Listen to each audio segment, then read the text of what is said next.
all today in action. Today is going to be a great day in the Eagles Nest. We're already halfway through the week, and I'm excited about what today is going to bring in the remainder of the week. Saw a lot of great things yesterday in the Eagles Nest. So we had a 2-hour delay yesterday, but that did not stop us from continuing to do great things. So scholars, thanks for coming back on fire, ready to do great things. And of course, thank you to all of our teachers and staff for continuing to bring it every single day in the Eagles Nest. That's what we want to make sure we are doing as we are bringing it to you live this morning on the morning show. I have a special guest with me tomorrow morning. My co-anchor will be back with me tomorrow with a couple of other guests. I'm excited about that. But today we want to make sure that we are reviewing our Fairview 5. I told you yesterday we're going to do a deep dive into the Fairview 5. And so we will talk about that in just a moment. But first things first, want to make sure that we know what the Fairview 5 is, right? We are actively listening to the speaker. Number 2, keeping our hands and feet to ourselves. Number 3, cleaning up our area. Number 4, being kind to others with our words and our actions. And number 5, doing our best each day.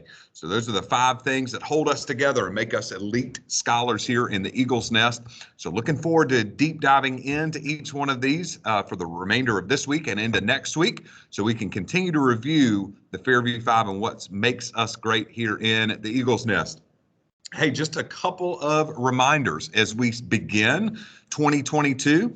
I know we're halfway through the week, and I saw a lot of this yesterday. Make sure that we are doing these things every single day. So some daily reminders for us. We want to make sure that we are earning those class dojo points, right? So that means that we are coming to class on time. We are doing the right thing, following the Fairview 5, asking questions, participating in class, walking in the hallway at voice level 0, going to specials class, doing the right thing. All of these things are going to earn you dojo points so that you can go to the Scholar Dollar store. We'll have one of those in the next 2 weeks. And so I'm excited for you to earn as many points as you can.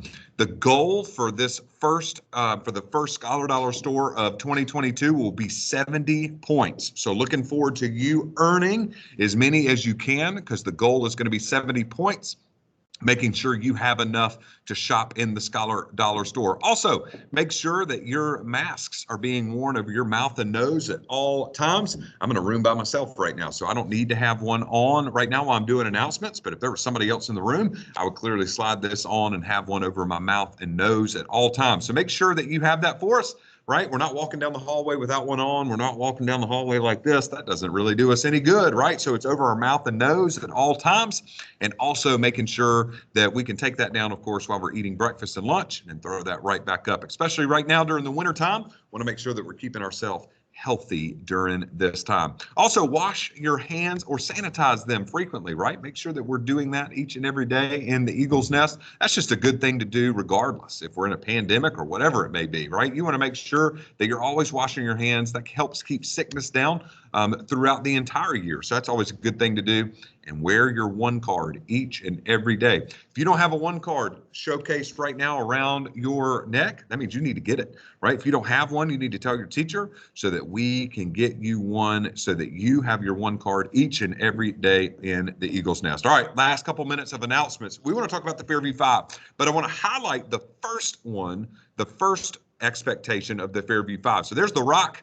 And the reason I showcased the rock for the Fairview 5 is because Scholars of the Week get to go out and sign that. So I took that picture when the rock first got here. There was no signatures on there. There is 2 years worth of signatures on that rock now, and those are etched in there forever. No rain or snow can knock those away. So those signatures are in there, and I want your signature to be on there. For some of my scholars, you already have your signature on there 2 times, which is awesome, right? You sign that rock as many times as you become Scholar of the Week. But that's just a reward of following the Fairview 5. I want the Fairview 5 to be something you do every single day without even thinking about it, right? It's just secondhand to you. And so one of those things is actively listening to the speaker. So let me get out of the way here for just a second so that you can see. When we say actively listen to the speaker, you probably think to yourself, okay, that just means to listen. Well, okay, true. And we listen with our ears, but there is so many other things that we can listen with. So active listening isn't just with your ears. It's making sure that your whole body is listening and actively participating in class. So, for instance, let me move the camera. I cannot actively listen if I'm doing this. I just can't, right? Maybe I'm hearing, right, what the teacher is saying or what my specials teacher or wherever I may be, or even in morning announcements. But if I have my head down, I'm not listening fully with my whole body. My ears might be there, but take a look at that chart over there. I can listen with my eyes by looking at the person talking. You should be practicing that right now. Your eyes should be on the screen watching me as we are doing morning announcements. You can listen, of course, with your ears. We know how to do that, right? So our eyes and ears. We can also listen with our mouth, right? Listening with our mouth means that if another scholar is talking, I am watching that scholar as they're answering a question, or I'm watching the teacher and I'm not moving my mouth because that means that I'm interrupting my teacher or I'm interrupting some other scholar. So my eyes, my ears, my mouth. Ooh, how about our hands, right? So I could be listening with my ears and my eyes, but I could be doing this, right? That's a distraction to the people around me. So with my hands, I want to make sure that they're on top of my table, or I have my pencil in my hand, so I'm still actively listening. Same with my feet. So I could be listening. I don't know if you can hear it, but I could be having my hands here, looking with my eyes, looking or listening with my ears. My mouth is closed, but all you hear is this, right? Or I'm kicking my desk, kicking my table. That's a distraction as well. So that means that I am distracting somebody else in my class. So that means I'm not actively listening. So I've got eyes, ears, mouth, hands, feet. All right, here's the three big ones, right? The body, we always want to be facing the speaker. So if you were talking right now, I was like this, well, my back is to you. That means I'm not actively listening, right? Wherever the teacher goes in the classroom, I want to make sure that I'm watching where they're going. And check these last two out, your brain and your heart. Two things we don't talk about a lot when you think about actively speaking. But when a teacher is teaching, right, and when you're in music class or when you're in science class, wherever you may be, when a teacher is teaching, your brain should be actively thinking about what is being said. Thinking about, man, what question would I have about this? Or how can I attack what the teacher is telling me? All right, we're working on this word right now. Miss Green is sounding it out. Okay, how can I use that? What sounds do I need to make this sound work? Right, so you're thinking about it at all times. And then lastly, your heart. Right? You're caring about what's happening each day in school. I know you do because you're a Fairview scholar, right? And you are an elite scholar. So I want you to take a look at that list again. So a lot of times when we say actively listening, we just think it's with our ears, but it's with so much more. So today I want to challenge you to really work on Fairview 5 number 1 and begin to master it.